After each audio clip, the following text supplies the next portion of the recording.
in this session today of the Chinese University of Hong Kong.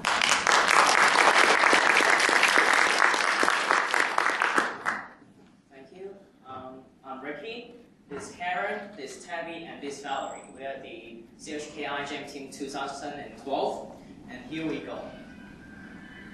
Last year, the CUHK iGEM team 2011 had did a great success on developing a tunable gene expression system utilizing green light source and halo rhodopsin.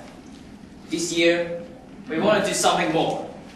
Instead of just using green light source, we would like to use orange and blue light source, which are located at the two maxima of the spectrum. Other than controlling gene expression, we want to do controlling cellular movement. So by combining the two ideas, we wanted to achieve controlling cellular movement by different colors of light.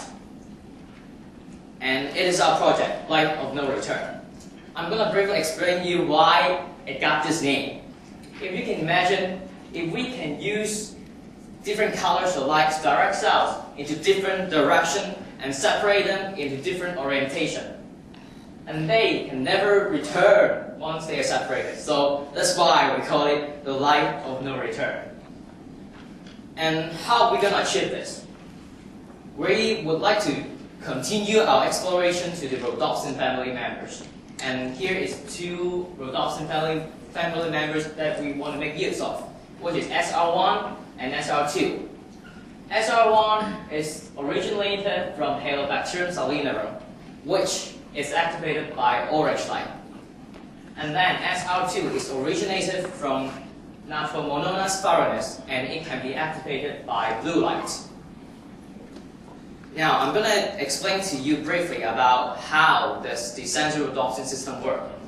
First, light will activate central rhodopsin and its transducer protein. And then this signal will further transduce to the flagella motor, and then it will ultimately lead to cellular motion. But, the central rhodopsin system was natively built in the archaea. So how are we going to transplant it into the E. coli system? There are several modifications that we have to do. First, we have to fuse the SR and its transducer protein with a flexible anchor.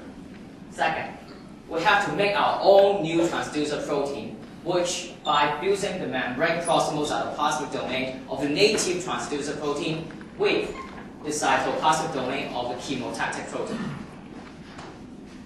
And naturally, we're not the first team who have ever made use of central rhodopsin to achieve phototaxis. Here is another example, the Cogent 2010. But we have some additional features this year. Our design is based on a rational design by using an accurate domain determining tube, which is called P-form. And then several recipient sites are added before and after the sensory rhodopsin gene so that it can enable switching of the sensory rhodopsin gene portion, so that to enable a wider spectrum covering. By using these rules, we have built a series of phototactic devices which can be activated by blue light, orange light, and mediate positive and negative phototaxis. After we know that, after we have designed our construct, we have started building it, and then this is the result. All of the DNA band size meets our expectation, and the DNA construct have been sent for sequencing, and the results are satisfactory. After we know we have made our DNA, we would like to know if the protein can be expressed in E. coli.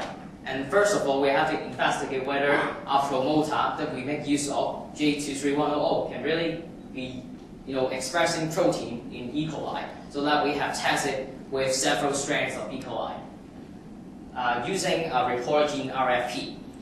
The results show that for top 10 and BL21, the reporter protein can be expressed thoroughly, but not for D5 alpha.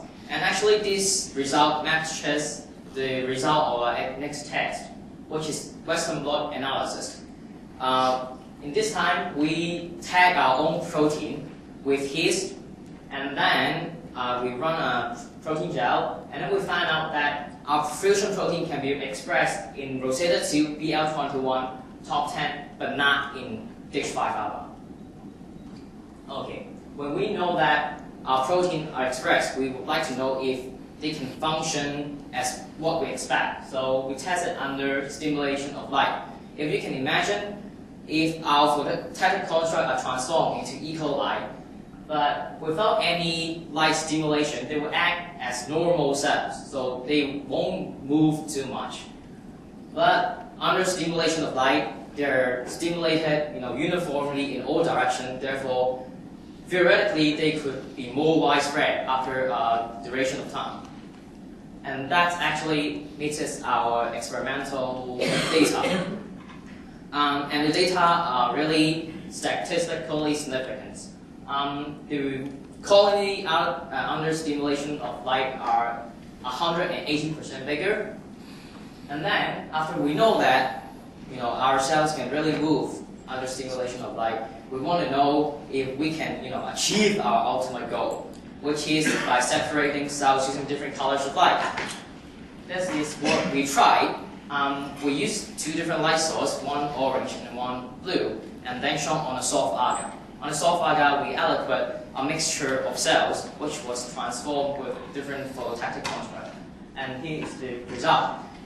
The result is exciting because it shows that the colony shows a heart shape, and then it suggests that for those which are sensitive to orange light have been migrated to one direction, while those which are sensitive to blue light have migrated to another direction.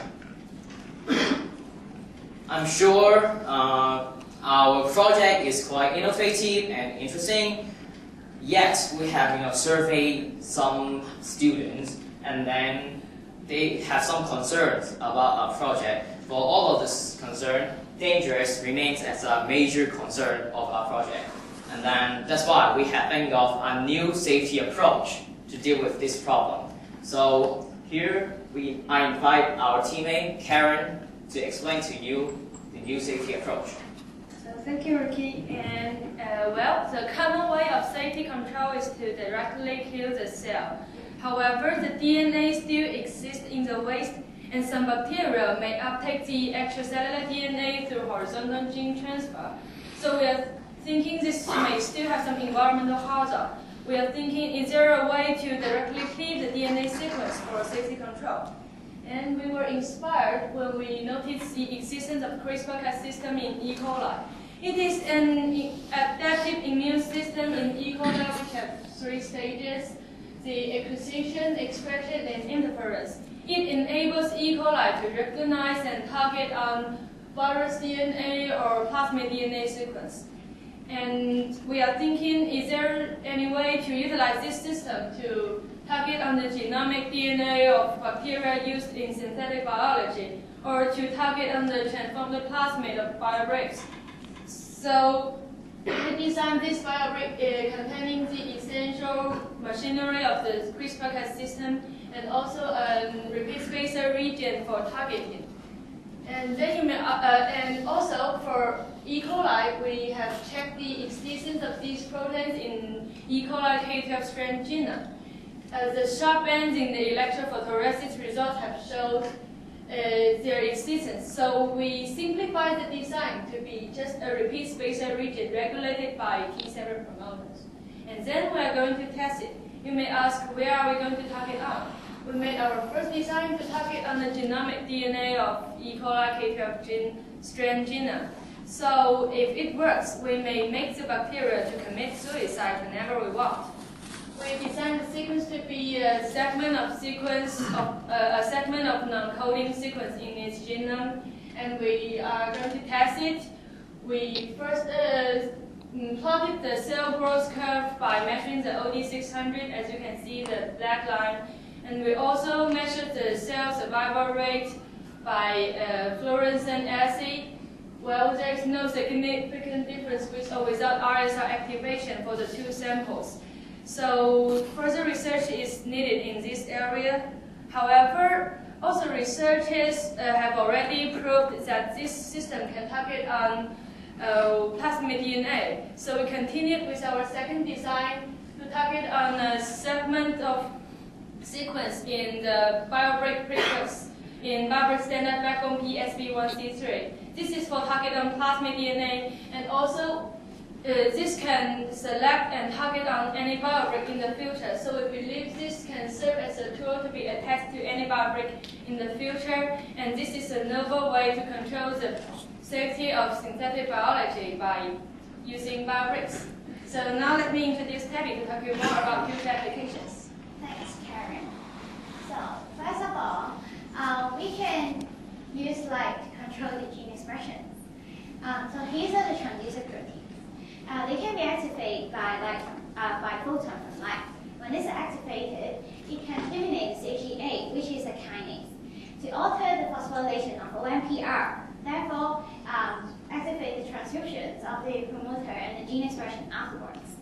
We had already made a this BioBreak, and we use DNA digestion of rejected enzyme for verification. As you can see from the photo here, we have the right binding sites for the BioBreak, which is in PSB1C3 backbone. And we have further segments for sequencing. We can also incorporate the CRISPR-K system with the light sensing system. When cells explode under light, it will trigger the sensor reduction system, and that will activating the CRISPR-K system. And the cell will keep its genetically modified DNA. Therefore, a high level of safety can be achieved. And there is another meaning of light of no return as well. So he can follow, he's going to talk about the human practice. Thank you, Tabby. So in the first phase of our human practice, we wanted to find the most suitable and effective way to outreach to our community. And through our own experience in iGEM, we learned that education plays a key role in understanding synthetic biology. So we decided to compile an education program aimed at university and high school students because they're the ones who may have the opportunity to work with synthetic biology in the future. Our program consists of talks, surveys, a workshop, and an exhibition. So on to our university outreach. We held a poster exhibition at our campus during our art fair, and it illustrated the wide the array of industries in which synthetic biology can be applied in. This exhibition also allowed us to outreach to our fellow undergraduates outside of the science and engineering faculties. For our high school outreach, we held a talk at one of our local high schools. Like the poster exhibition, we illustrated the applications of synthetic biology. We also included the concepts of BioBreaks, as well as our university's previous project in 2011, chloride coli. We also sent out about 20 invitations to high schools for them to attend laboratory workshops at our university. We were happy to have 2 responses. So they visited our university in late July. So we held demonstrations for the necessary precautions that need to be taken when working with microorganisms, as well as demonstrations for fiber construction and quality analysis.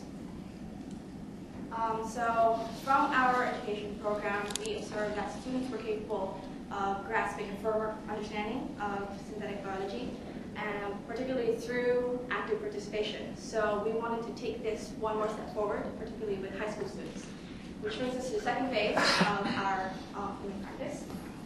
Today, we have, there has been 45 high school teams in iGEM. Unfortunately, none of them have come from Hong Kong. So we sent out a second round of surveys to investigate the reasons for this.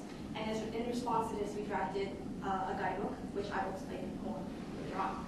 So our first question was why high school students in Hong Kong did not join this year's iGEM high school division. So as you can see, we have our top 3 responses were they either did not know about it, there was a lack of mentors, and they did not have adequate laboratory facilities.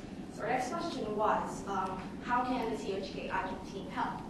And as you can see, over 70% agree that provision of necessary laboratory facilities, assignment of mentors, as well as proper guidance would help the whole team. Onto our guidebook, which is available on our wiki, both in HTML and PDF. If if you'd like to have a look. So our guidebook, we want to further promote synthetic biology so that students can understand the prevalence of synthetic biology in our society, as well as inspire students to take an abstract set of concepts and combine it with their imaginations to make innovative projects. So our guidebook includes a guide on team formation, including acquiring laboratories, facilities, and instruction. We also have a laboratory checklist so that they can acquire the necessary equipment to bring their projects to life. And we have a step-by-step basics to vibrant construction. So in the future, we hope to make this guidebook available for our future CUHK iGEM teams to use for their human practice activities as well. And most importantly, we want to make this book available to high school students in Hong Kong to inspire them to form the first Hong Kong iGEM high school team. Now, I'd like to turn it to Ricky to conclude reading. Thank you. Well, to summarize, we have optimized our phototactic bio bricks, and then we have demonstrated they work under light. And then we have also come up with a new safety approach for a higher level of biosafety. And in the end, we have also educated high school students with basic knowledge and lab skills. With our guidebook, we hope we can help the formation of the very first iGEM team high school division in Hong Kong in the near future. At last, we would like to thank our advisor from the science faculty and the engineering faculty, and to acknowledge our sponsors for giving us resources and money, and giving support for us all along in these few months. This is the end of our presentation. Thank you for coming, or not much for coming, and listening. Feel free to ask any questions. Thank you very much.